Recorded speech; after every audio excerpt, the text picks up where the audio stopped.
नमस्कार, मैं हूं सुशांत सिन्हा। कश्मीर में पत्थरबाजों के बीच से गुजरती सेना की एक जीप और उस पर बंधा एक कश्मीरी युवक। यह तस्वीर आपके जहन में भी ताजा होगी और यह सवाल भी कि आखिर सेना के एक मेजर ने ऐसा कदम क्यों उठाया। इस फैसले को लेने वाले मेजर लितुल गोगोई आज टेलीविजन पर पहली बार लाइव और एक्सक्लूसिव इंडिया न्यूज पर इस वक्त हमारे साथ जुड़ रहे हैं, जो खुद बताएंगे कि उस वक्त दरअसल हुआ क्या था और ऐसे क्या हालात बने कि एक सैनिक को, एक कश्मीरी युवक को जीप की बोनट पर बांधकर घुमाना पड़ गया, जिसकी तस्वीरें आपके स्क्रीन पर हैं। मेजर गोगोई, बहुत स्वागत है आपका इंडिया न्यूज पर। पहले तो आपको सेना ने जो सम्मानित किया है उसके लिए बधाई, लेकिन मेरा पहला सवाल वो है जिसका जवाब देश आपके मुंह से सुनना चाहता है, और सवाल ये कि उस दिन दरअसल हुआ क्या था और ऐसे क्या हालात बने, क्या हुआ कि आपको एक कश्मीरी युवक को जीप पर बांधकर घुमाना पड़ गया।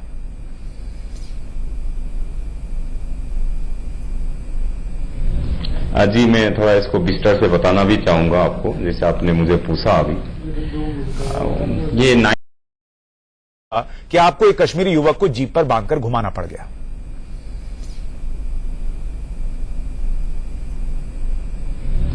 जी, मैं थोड़ा इसको विस्तार से बताना भी चाहूंगा आपको, जैसे आपने मुझे पूछा अभी।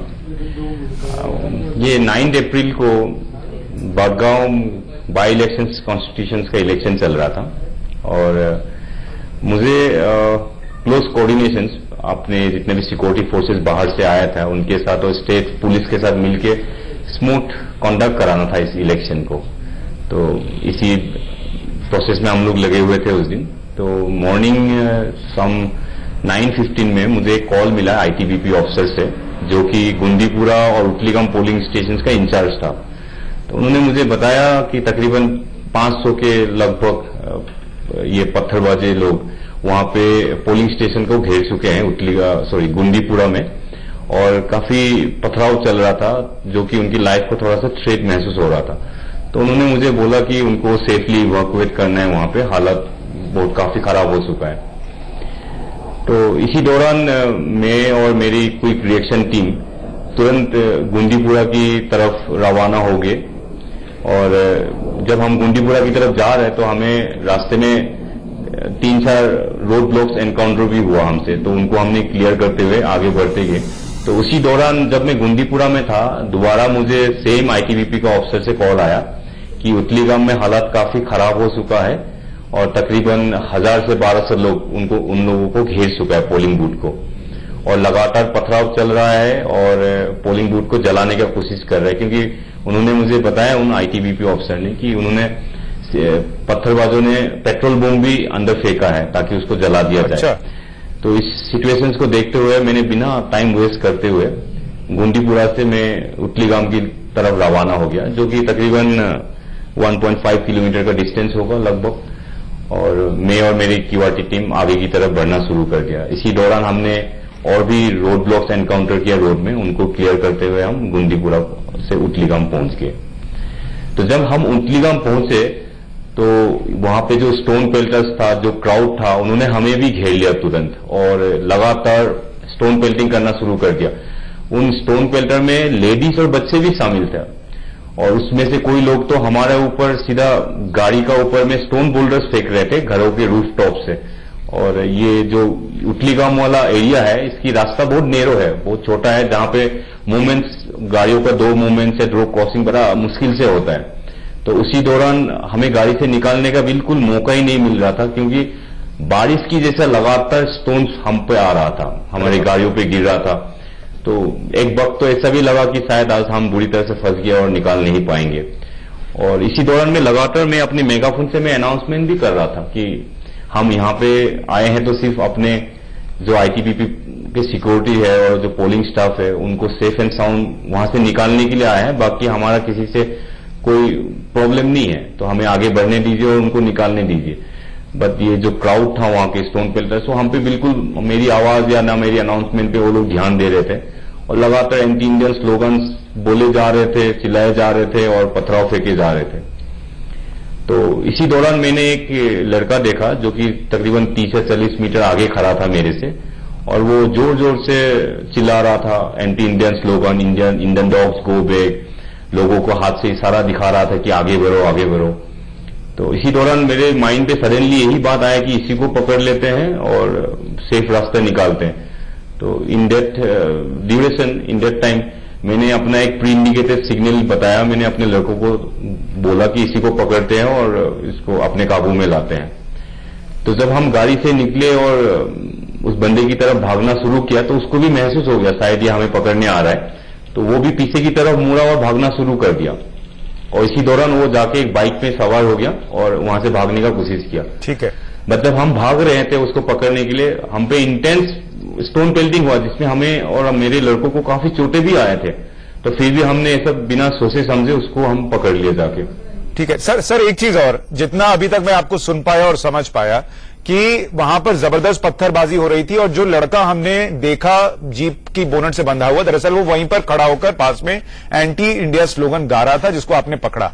उसके बाद आगे क्या हुआ? जो एक्चुअली बाइक में जो सवार था, जो चला रहा था, वो भागने में सफल हो चुका था। तो इसको पकड़ते ही सिविलियन में थोड़ा सा हलचल मच गया। जो स्टोन ये पेल्टर्स थे ये थोड़ा लेफ्ट साइड भागना शुरू हो गया, क्योंकि वहां पे गांव में बाइलेंस होते हैं तो बाइलेनों में घुस गया ये तुरंत। तो इसी दौरान मैंने उसको पकड़ के आगे की तरफ पोलिंग बूथ की तरफ पैदल चलना शुरू किया और धीरे धीरे जैसे मैं पोलिंग बूथ की तरफ पहुंचा तो वहां पे अंदर गया। अंदर जाते हुए मैंने इनको, जितने भी पोलिंग स्टाफ थे वहां पे 4 सिविल पोलिंग स्टाफ थे, एक जैन के पुलिस कांस्टेबल थे और 7 आईटीबीपी के सिक्योरिटी गार्ड्स थे। इनको मैंने सही सलामत वहां से सिक्योर करके सेफली मैंने वहां से उनको इवैक्यूएट करा लिया। और इसी दौरान हमने अपना माइंड प्रोटेक्टेड गाड़ी भी लेके गया था पोलिंग बूथ तक। और जब हम लोग इसी गाड़ी के साथ जब वापस आ रहे थे तो हमारा गाड़ी थोड़ा सा कीचड़ था, वहां पे फंस गया था। तो जैसे हमारा गाड़ी फंसा तो लोगों को लगा कि तो इनको घेर लेते हैं दोबारा, तो इन्होंने हमें दोबारा घेर लिया। और इसी दौरान नजदीक में एक मस्जिद था, वहां पे अनाउंसमेंट भी हुआ, तो उस अनाउंसमेंट को सुनते हुए लोग और भी ज्यादा इकट्ठा हो गया। और इसी दौरान हमारे ऊपर में, हमारे गाड़ी का ऊपर में एक पेट्रोल बम भी मारा गया, बट वो पेट्रोल बम फटा नहीं, वहीं गिर गया था। तो उसी दौरान मैंने अपने जो मेरा क्विक रिएक्शन टीम था, वहां पे जो मेरी इंचार्ज था, मतलब सेकेंड जो एनसीओ होता है, उनको मैंने बताया कि थोड़ा इन गाड़ी को निकालने में मदद करो। इसी दौरान मैंने आईटीबीपी वालों को भी बोला कि आप इस गाड़ी को निकालिए, यहां से जल्दी निकालते हैं। तो मैं अनाउंसमेंट भी लगातार कर रहा था, बट मेरे अनाउंसमेंट का कोई फर्क नहीं पड़ रहा था लोगों में। एक चीज और बता दीजिए यहां पर कि जो युवक था जिसको आपने पकड़ लिया और आप पोलिंग स्टाफ को लेकर और आईटीबीपी के लोगों को लेकर बाहर आ गए, उसके बाद उसको गाड़ी से बांधना है, ये ख्याल कैसे आया? और क्या इतनी भीड़ देखकर फायरिंग करना है या की जा सकती है, इसका ख्याल भी आया था क्या?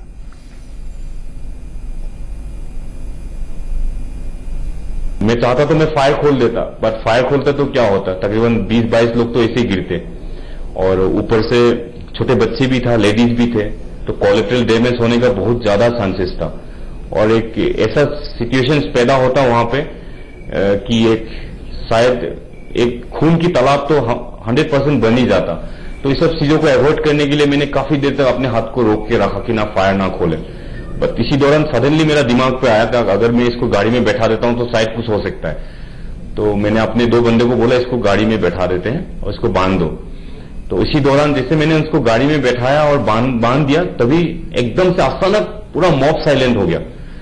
तो ये चीज को जैसे मैंने भाव किया, मैंने देखा कि एकदम मॉब सडनली साइलेंट हो गया और कुछ मतलब खुशपुश होना शुरू हो गया। तुरंत मैंने अपने पार्टी को ऑर्डर दे दिया कि अब यहां से निकालना शुरू करो। तो हमने अपनी गाड़ियां स्टार्ट किया, जिसमें मैं अपने एक रक्षक में बैठा हुआ था और मेरे साथ एक माइंड प्रोटेक्टेड व्हीकल था और साथ में हमारा साथ एक सिविल बस भी था जो बुरी तरह से डैमेज हो चुका था। हमने फटाफट सबको वहां पे बैठाया और वहां से निकालना शुरू कर दिया। और इसी दौरान जैसे हम निकाल रहे थे धीरे धीरे, उस बंदे को देखते हुए लोग लेफ्ट राइट हो रहे थे, लेफ्ट राइट खिसक रहे थे कि शायद हमें भी ऐसे ही हो जाएगा, शायद उनके दिमाग में होगा ये बात। तो हम धीरे से वहां से एक सेफ पासेस लेके अपना एक सेफ विंडो बना के हम वहां से निकले और फिर हम घुंडीपुरा पहुंचे। फिर इन पोलिंग स्टाफ को आईटीबीपी पर्सन्स को, ईवीएम को वहां फॉर गुंडीपुरा में हैंडओवर करके हम आगे जबरदस्त है सर। और जिस तरीके से आपने हिम्मत दिखाई इतनी भीड़ के बीच में इस तरीके का आइडिया निकालना, उसको इम्प्लीमेंट कर देना, आपकी साहस की तारीफ हर कोई कर रहा है। लेकिन क्या इस पूरे वाकये के दौरान 1200-1300 लोग, जैसा आप कह रहे हैं कि पत्थर की बारिश हो रही थी, आप लोगों को डर नहीं लगा कभी?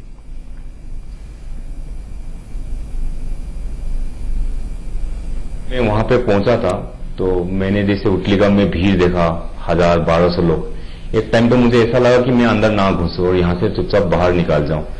बट उससे पहला मेरा दिमाग में ये भी आया कि क्योंकि मुझे ऑलरेडी एक कॉल मिल चुका था, एक डिस्ट्रेस कॉल, जिसको मैं शायद हिंदी में मतलब प्रोनाउंस ना कर पाऊं, तो मैं इसलिए बोल रहा हूं डिस्ट्रेस कॉल मिला था। उन्होंने मुझे ऑलरेडी क्लियरली बता चुका था कि उनकी लाइफ को बहुत ज्यादा ही थ्रेट हो गया क्योंकि पेट्रोल बॉम्ब फेंका जा रहा था। तो उस दौरान मुझे मेरे अपने बंदों ने भी बोला था कि साहब शायद आज यहां से नहीं निकाल पाएंगे, वापस जाना ही अच्छा होगा।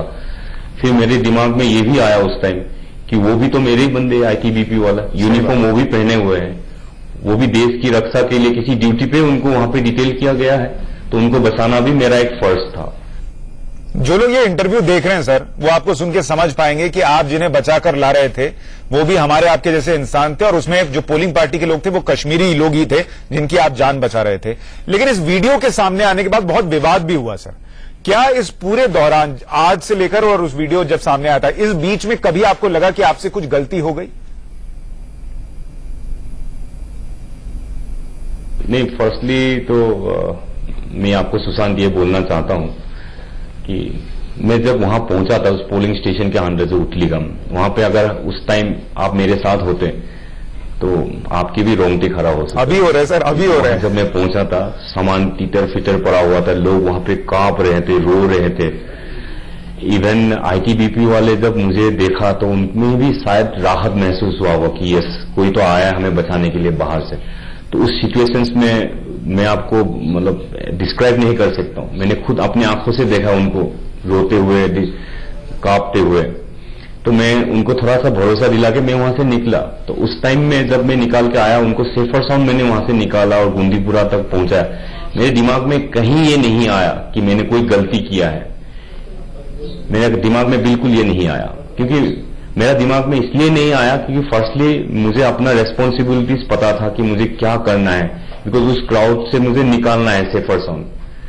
तो बाद में जब मैंने ये वीडियो देखा, एक वक्त तो मैंने भी सोचा ये वीडियो आया कहां से है, क्योंकि आपको तो पता है लोग जहां भी रहते खड़ा रहते हैं और कुछ ना कुछ तो बना ही लेते हैं। उससे मुझे कोई प्रॉब्लम नहीं था, बट क्योंकि मेरा इंटेंशन कोई गलत नहीं था, मैं उसे जबरदस्ती एक ह्यूमन सील नहीं बना रहा था, क्योंकि सिचुएशंस मुझे उस हद तक लेके गया। क्योंकि दिमाग में मेरा यही आया, अगर मैं गोली खोलता एक ब्लड बात होता, मैं गोली खोलता कोलेटरल डैमेज होता, वायलेंस और ज्यादा क्रिएट होता।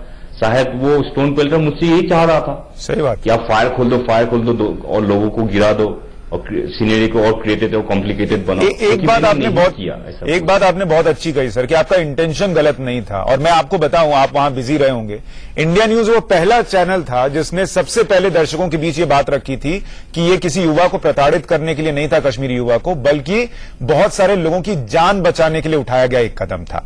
मुझे एक बात और बताइए, इसमें बहुत राजनीति भी हुई। जम्मू कश्मीर के पूर्व मुख्यमंत्री उमर अब्दुल्ला तक ने ट्वीट कर दिया कि ये देखिए कश्मीरी युवाओं के साथ क्या हो रहा है। ये सब जब आपने सुना, पढ़ा, राजनीति देखी, आपको दुख हुआ क्या? देखिए, मैं actually I am not much known to the politics environment कि क्या है क्या नहीं है, बट मैं मिस्टर अब्दुल्ला को यही बताना चाहता हूं।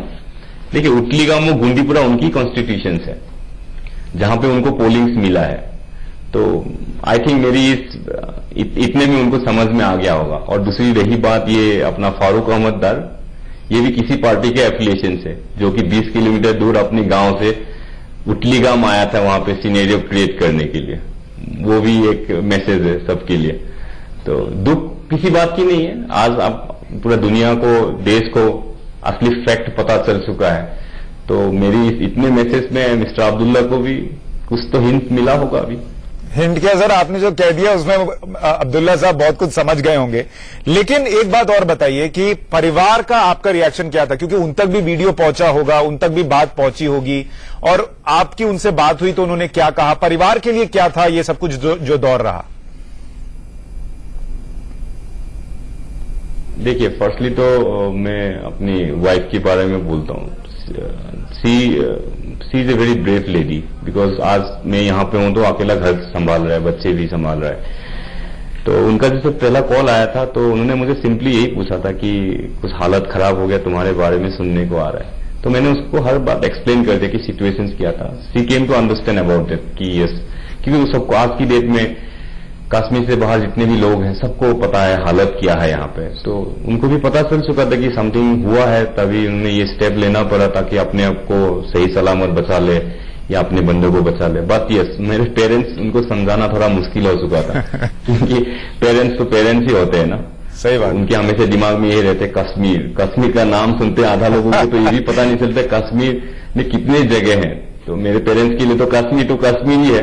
चाहे मैं बडगांव में बैठा हुआ हूँ, सही सलामत हूँ, तो बात हूँ तो कश्मीर में ना. तो उनको तो यही लगा कि कश्मीर में हालत खराब हो गया, तू कैसा है, कि क्यों.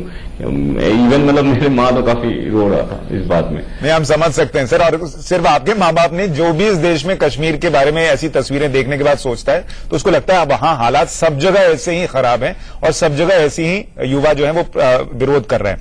एक बात बताइए कि आप पर एफआईआर भी दर्ज हुई, लेकिन सेना ने आपको सम्मानित किया है. क्या इसके बाद आपके कंधों पर जो बोझ था कि मेरे इस एक्शन को सेना कैसे लेगी, वो उतर गया है क्या? बट मुझे इस बात की खुशी है कि मैंने जो काम किया उस दिन, जो वो इंसिडेंट हुआ और जिसकी वजह से मुझे हार्ड स्टेप लेना पड़ा, उसका इंटेंशन कोई गलत नहीं निकला. और मेरे सीनियर्स, बट मुझे इस बात की खुशी है कि मैंने जो काम किया उस दिन, जो वो इंसिडेंट हुआ और जिसकी वजह से मुझे हार्ड स्टेप लेना पड़ा, उसका इंटेंशन कोई गलत नहीं निकला. और मेरे सीनियर्स, मेरे ऑर्गेनाइजेशंस मेरे साथ है आज. इससे मेरे ऑर्गेनाइजेशंस के, मेरे सबऑर्डिनेट्स को ये मैसेज जरूर पहुंच रहा है कि अगर आपका इंटेंशन गलत नहीं है तो ऑफकोर्स द ऑर्गेनाइजेशंस आपके साथ रहेंगे हमेशा. ठीक है सर, मैं आपसे आखिर में एक सवाल यही पूछना चाह रहा हूं कि इस तरीके के जब ऑपरेशन होते हैं, एक एक सेकंड बहुत कीमती होता है. क्या जो कुछ भी हुआ, राजनीति, विवाद, जो कुछ भी, उसको देखने के बाद मेजर गोगोई को यह लगता है कि अगर दोबारा ऐसी स्थिति फिर खड़ी हुई लोगों की जान बचाने के लिए, मेजर गोगोई फिर किसी को इसी तरीके से गाड़ी से बांधेंगे अगर जरूरत पड़ी तो, चाहे जितना भी हंगामा हो जाए?